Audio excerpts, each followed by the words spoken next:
2.3 La sublevación indígena originaria de Cusco 1780. Esta sublevación ha sido liderada por José Gabriel Condorcanqui, el que ustedes pueden observar en nuestro dibujo. Este personaje fue descendiente del último inca, Tupac Amaru, el cual estaba casado con la criolla Micaela Bastidas. Para efectos de la revolución asumió el nombre de su antepasado, Tupac Amaru.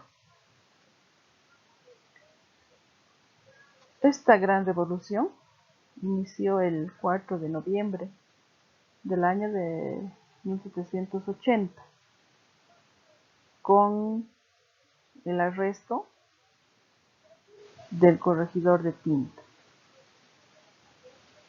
Posteriormente conducido a Tangazuca,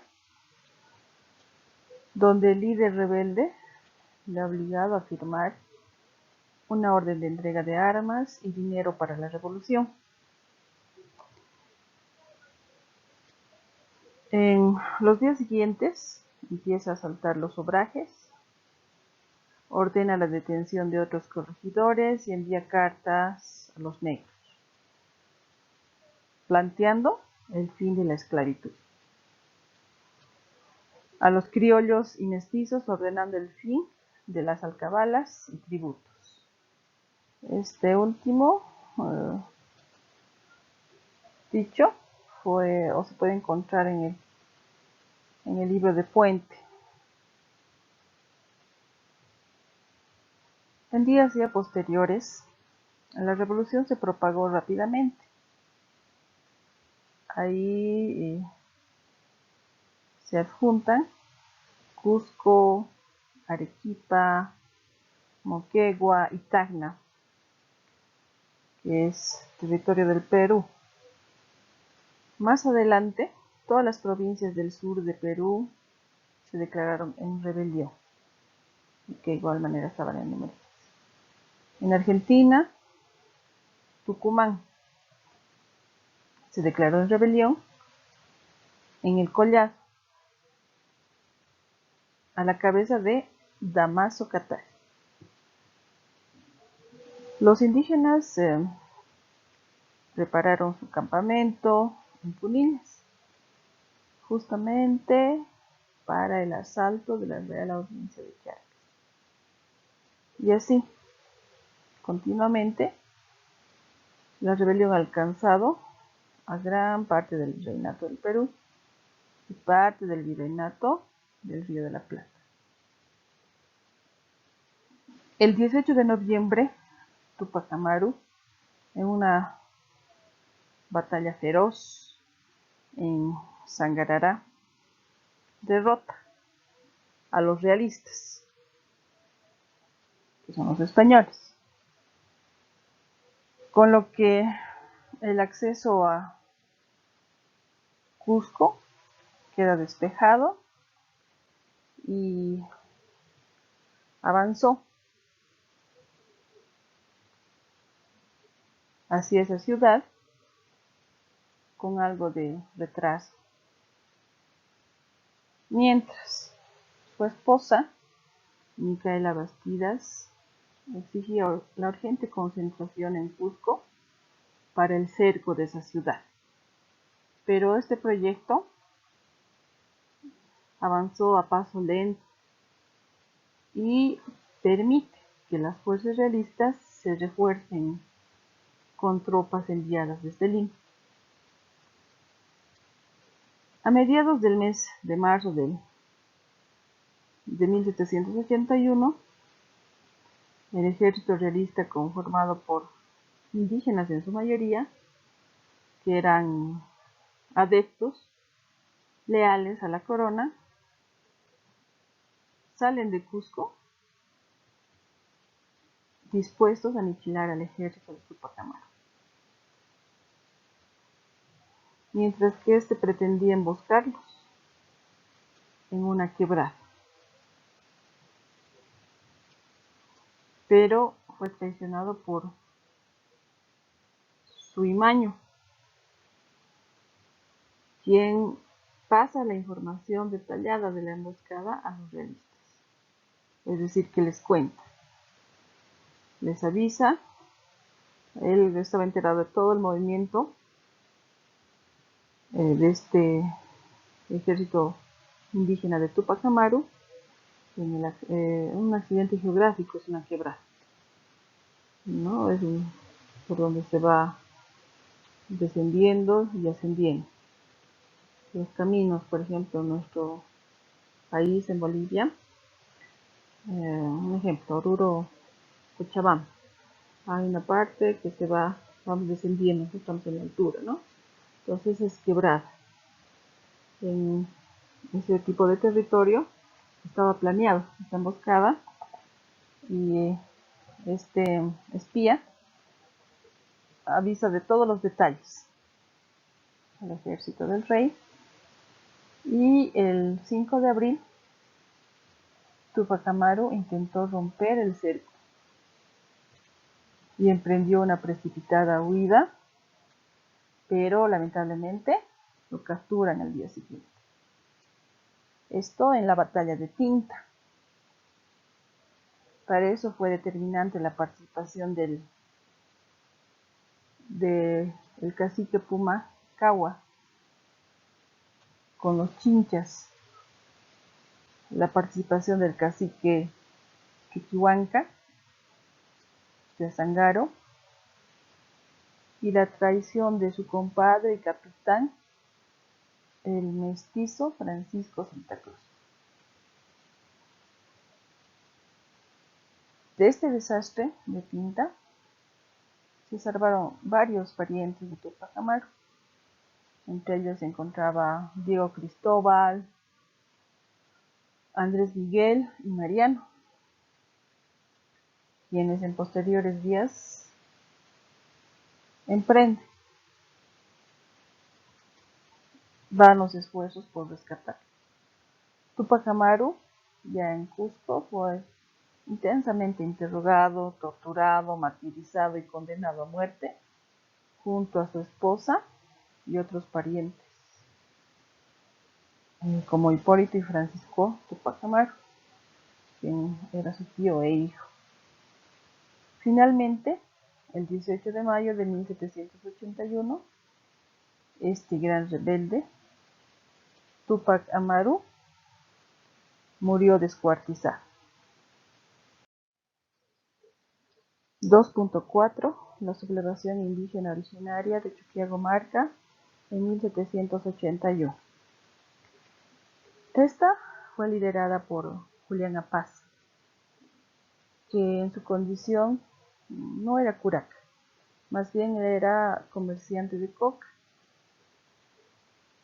pero él tenía bastante conocimiento del sufrimiento que tenían sus hermanos, hermanas indígenas originarios. Los primeros pasos de esta rebelión se han iniciado en febrero de 1781 en la región de Sica-Sica, que se encuentra situado entre los departamentos de La Paz y Oruro. Para su liderazgo, Julián Apaz se hizo llamar Tupac Katari. Así rescata el nombre y apellido de Tupac Amaru y Tomás Katari, los cuales, como hemos visto con anterioridad, han ofrendado sus vidas en la rebelión de Cusco y Chayán. Inicialmente, el liderazgo de Tupac Katari era desconocido. Se pensaba que Diego Cristóbal y Andrés Amaru eran los que dirigían esta rebelión. Después de la muerte de Tupac Amaru en Cusco, la rebelión de los quechuas en el Collao tuvo como protagonistas al ejército quechua, al mando de los hermanos Amaru, y al ejército al mando de Túpac Katari. Entre ambos ejércitos han ido coordinando algunos ataques, así también como la frustrada toma del puente del río Desaguadero y los cercos a la ciudad de La Paz. A continuación vamos a repasar los hechos de mayor trascendencia en esta rebelión. Tenemos lo que es el primer cerco a la ciudad de La Paz. Fue desarrollado por el ejército de Túpac Katari y el ejército de los hermanos Amaro. Este cerco ha tenido una duración de más de 3 meses, aproximadamente unos 109 días, hasta que el ejército realista, a la cabeza de Ignacio Flores, procedente de Oruro, luego de haber librado batallas en el camino contra el ejército de Túpac Katari, a mediados de junio, tomó el Alto e ingresó en la ciudad de La Paz, posibilitando así el ingreso de tropas, así también víveres y municiones. Eso es lo más relevante del primer cerco a la ciudad de La Paz. No entraba las cosas básicas. Tenemos el segundo cerco a la ciudad de La Paz. Este inicia a fines del mes de agosto, con los refuerzos del ejército de Andrés Túpac Amaro, que habían llegado de Sorata después de haber inundado y desolado a la mencionada población. Los rebeldes comenzaron a instalarse por todo el contorno de La Paz para iniciar el segundo cerco con sucesivos ataques, pero sin poder ingresar a la ciudad. Continuamos con lo que es la construcción de una represa. Esta construcción por el ejército aymara quechua sobre el río Choqueyapo. Estamos hablando en la ciudad de La Paz. Tenía el propósito de repetir lo de Sorata, que había funcionado de acuerdo a lo planificado, permitiendo a los sublevados asolar a dicha población. La construcción de esa represa inicia a partir del mes de septiembre, pero la represa revienta antes de tiempo y las fuerzas del agua se llevaron puentes, trincheras, casas y personas. Sin embargo, los rebeldes tampoco pudieron tomar la ciudad, es decir, fracasa este tercer hecho de esta rebelión. Luego tenemos la captura de Bartolina Sisa. Se produjo esto a principios del mes de julio, durante el primer asedio a la ciudad de La Paz, por traición de sus propios seguidores. Desde ese momento la moral y el espíritu de lucha de Túpac Katari se afectaron seriamente. A pesar de ello, ha sido en vano todos los esfuerzos por rescatarlo. Bartolina Sisa, desde su captura en julio, quedó en prisión por más de un año, para luego ser ejecutada en 1782. También se puede resaltar lo que es la batalla de Pampajás. enfrentó a las fuerzas de Túpac Katari y a las fuerzas realistas de José de Receguín, que habían llegado de Oruro para auxiliar a la ciudad de La Paz. A pesar de que el triunfo fue de los realistas, Receguín no logró capturar a Túpac Katari, que se refugió en Peñas entre las fuerzas de Bastidas. Tenemos captura y descuartizamiento de Túpac Katari, como vemos en nuestra imagen. La captura se produjo en la mañana del 9 de noviembre de 1781. Luego de que Tomás Inga le puso una trampa, el caudillo rebelde fue condenado a tortura y descuartizamiento. No le sacan todas sus extremidades. Esto a cargo de el oidor Díez de Medina, que hacía ese tiempo ocupaba el cargo de auditor de guerra. El cuerpo descuartizado de Túpac Katari fue enviado a diferentes lugares del Alto Perú. La cabeza fue enviada a la ciudad de La Paz, el brazo derecho al poblado de Achacachi, el brazo izquierdo a Sicacica, la pierna derecha a Caquiaviri, la pierna izquierda a Chulumal, los Yungas, con el objetivo de sembrar el miedo. Los realistas con eso querían demostrar que a cualquier indígena, mestizo, criollo que quisiera rebelarse, así como lo han hecho estos líderes indígenas, iban a tener la misma suerte.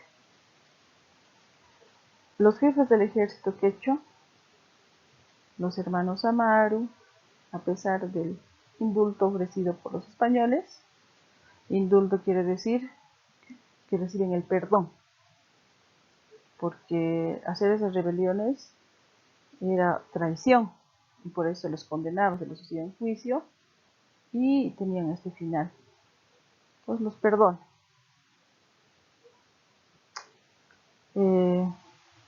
Terminaron siendo capturados y asesinados a fin de que no quede ninguna semilla de dichos jefes. Así terminó la gran rebelión de los indígenas originarios de los años 1779 a 1781, que sin duda ha sido la primera guerra de la independencia, en la que no solamente participaron indígenas originarios, sino también algunos mestizos y criollos. Entonces, esto va de años remotos.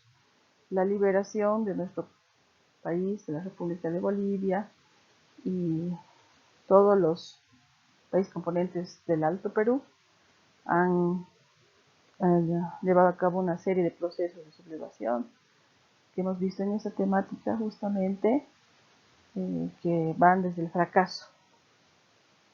Pero esto a lo largo de la historia y que pasa el tiempo va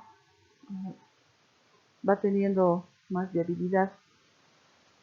Ya más adelante pelean también los criollos que se quedan en el poder, ¿no? Ya con la fundación de la República. O sea, aquí es el inicio de la guerra de independencia.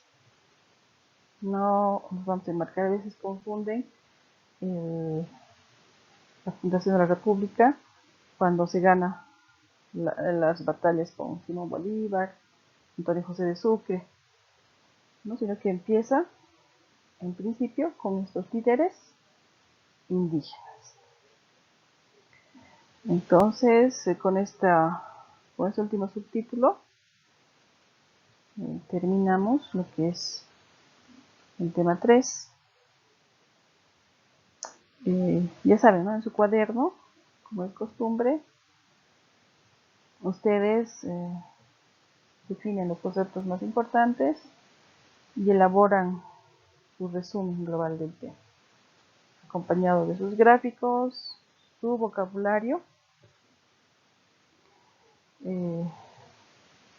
que tiene que estar como hasta el momento hemos trabajado, ¿sí?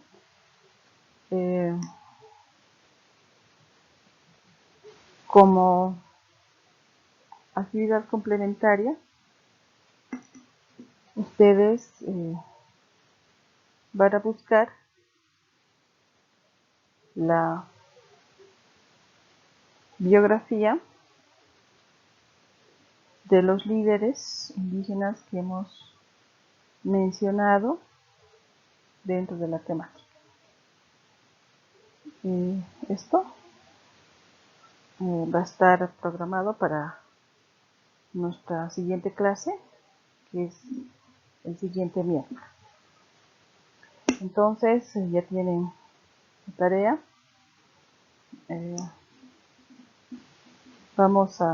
Les voy a realizar una pequeña evaluación. Vamos a continuar con la hermenéutica. El tema terminado es un tema también evaluado. A medida de que vayan haciendo su resumen, van a repasar. Entonces voy a preparar yo una prueba sumamente sencilla que de alguna manera nos va a ayudar a medir el conocimiento. Entonces damos fin a nuestra clase de hoy.